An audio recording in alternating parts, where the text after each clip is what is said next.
Hello, and welcome to Cheers to Fears, where we take horror films and turn them into drinking games. We are your two hosts. I'm Tucker. And I'm Alex. Today we will be making a drinking game for Halloween, made in 1978, directed by John Carpenter and written by Carpenter and Deborah Hill. Carpenter is well known for many other horror movies, as we explained in our episode of The Thing, as he has directed that movie. Hill, on the other hand, is more or less known as a producer, working on some of the earlier installments of Halloween, as well as The Fog, made in 2005. Halloween is about a boy named Michael Myers who kills his sister one Halloween night. From that point on, he is locked inside of a mental institution under the care of Dr. Loomis. Loomis is very adamant in never wanting him to be released, as Loomis is convinced that Michael Myers is evil incarnate.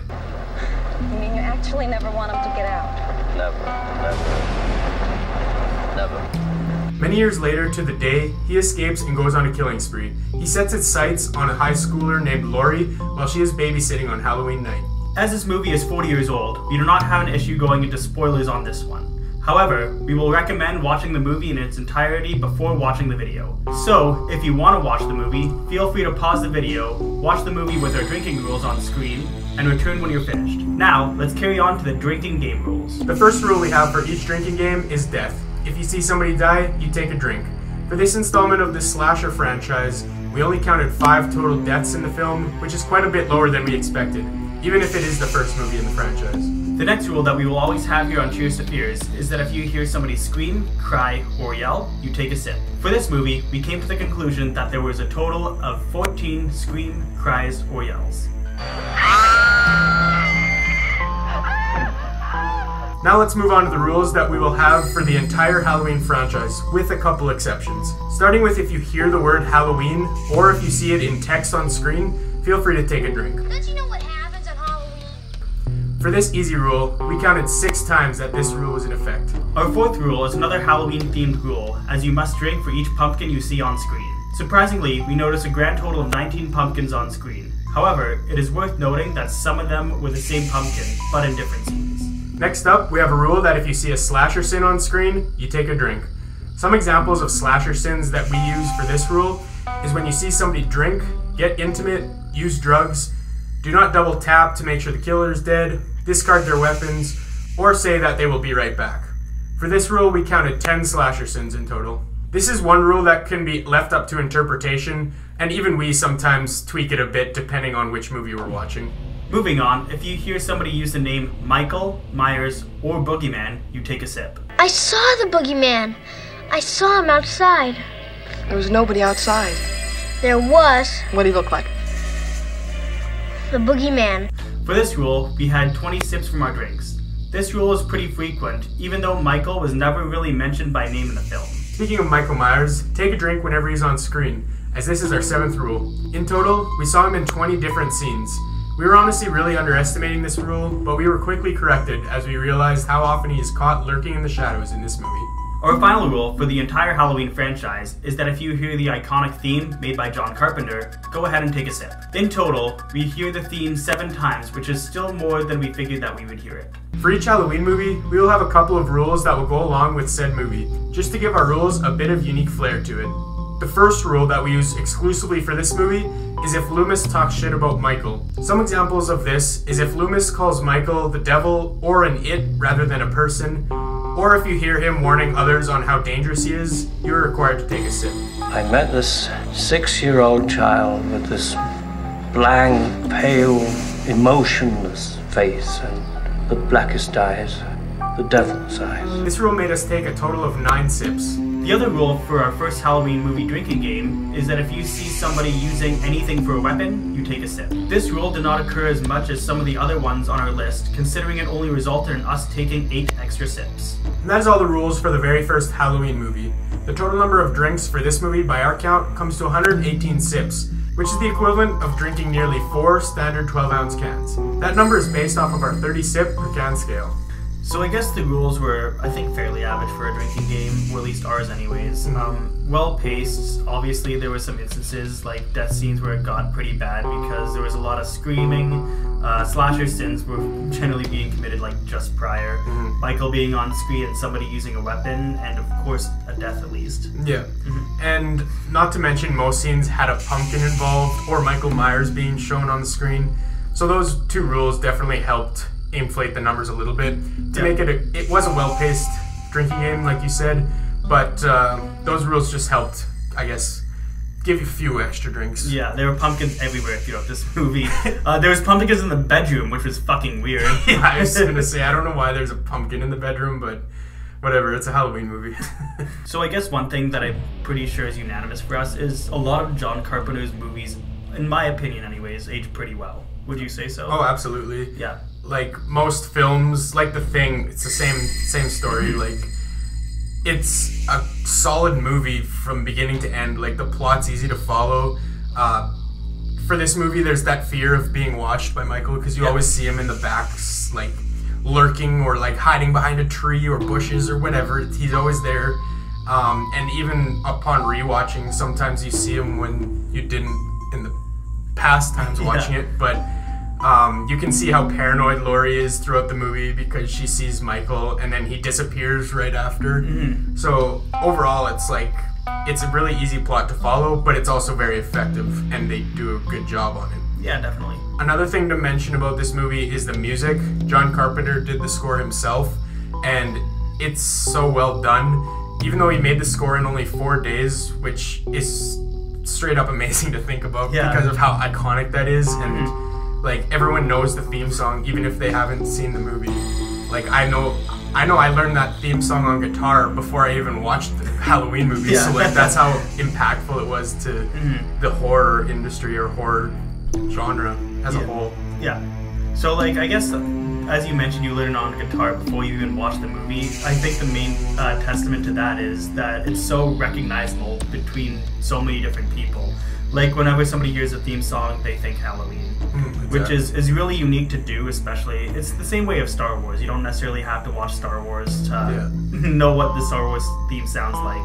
But I'd say it's really unique that it's up there kind of with Star Wars as one of those movies that you instantly recognize the theme for. Oh, absolutely, yeah. So even with this movie, there was some errors or plot conveniences, if you want to call them, such as when Annie got locked in the laundry room to add suspense for the movie. It's, well, first of all, why is there a laundry room outside? I've never seen that before. It's a little weird. It might be an American thing, who knows? Yeah, I don't know. Either way, that's not the point. The point is, why would anyone design it so that it can lock you in to the laundry room? It doesn't make any sense. Yeah, it just completely baffles me. Yeah, so that was one convenience that we saw, and obviously they did it to add suspense for the movie, and I guess you could argue it worked, but it's just something we noticed. Yeah. So now I guess we'll get into a couple of the characters, starting with Laurie, as she is the main character. First thing I want to mention is she was really trying to avoid having a date with Ben, and that's probably because of the fact that final girls have to stay single.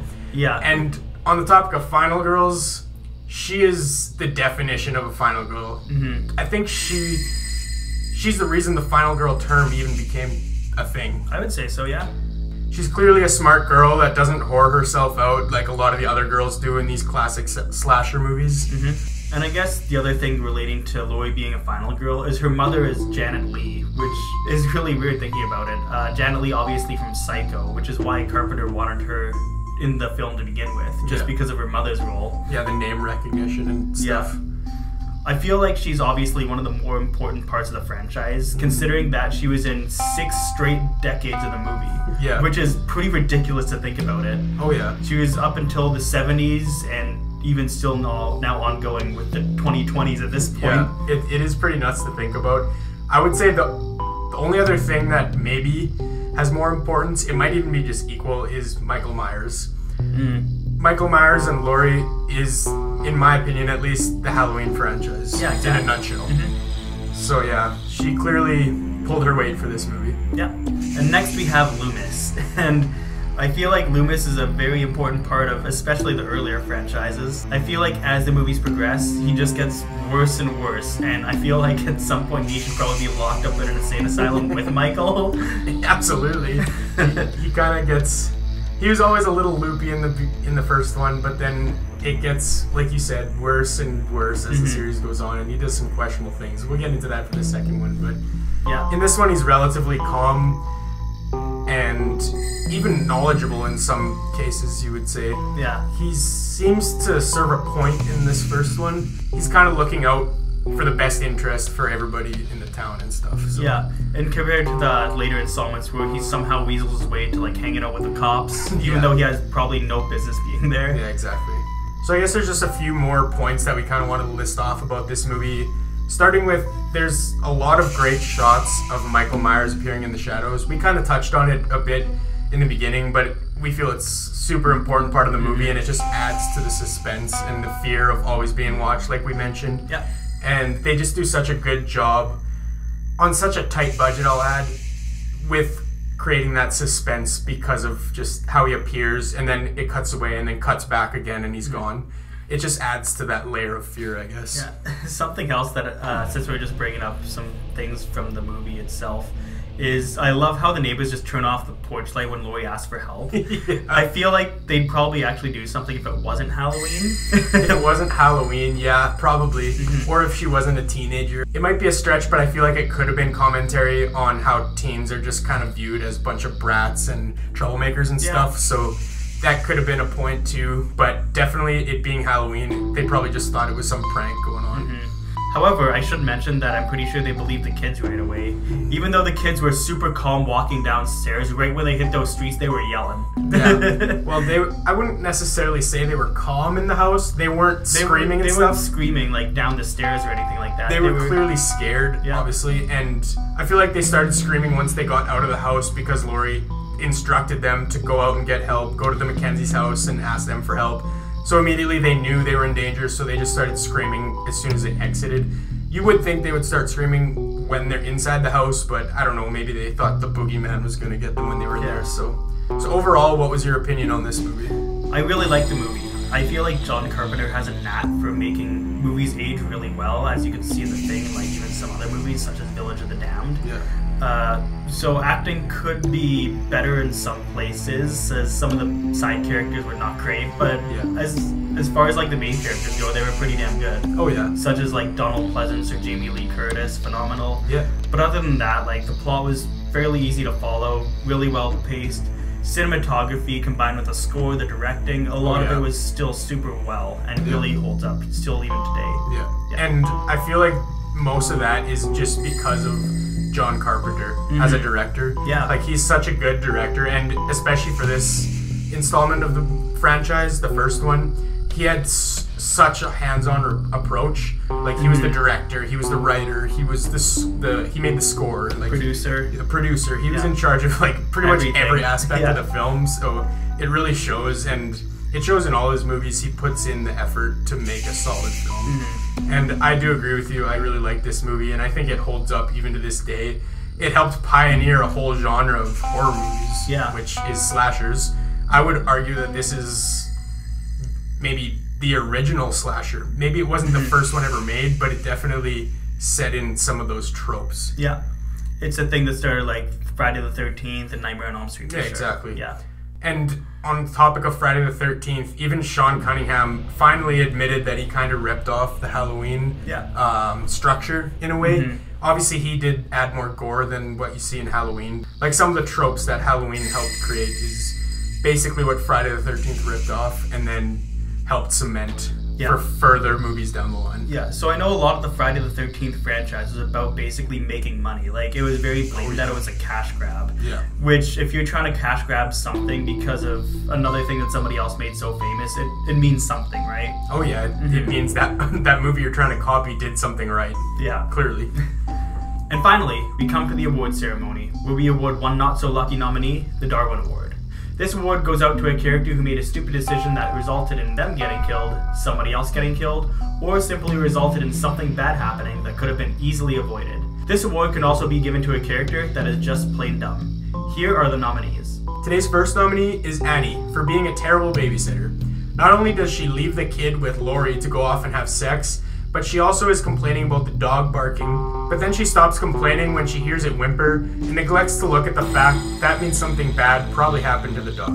The second nominee today is Dr. Loomis, for telling the police to not announce to the public that Michael Myers is wreaking havoc on Haddonfield. The problem with that is he spends a majority of the movie talking about how dangerous he is, but does a 180 and says the police should not announce that Michael Myers is probably killing people inside the city.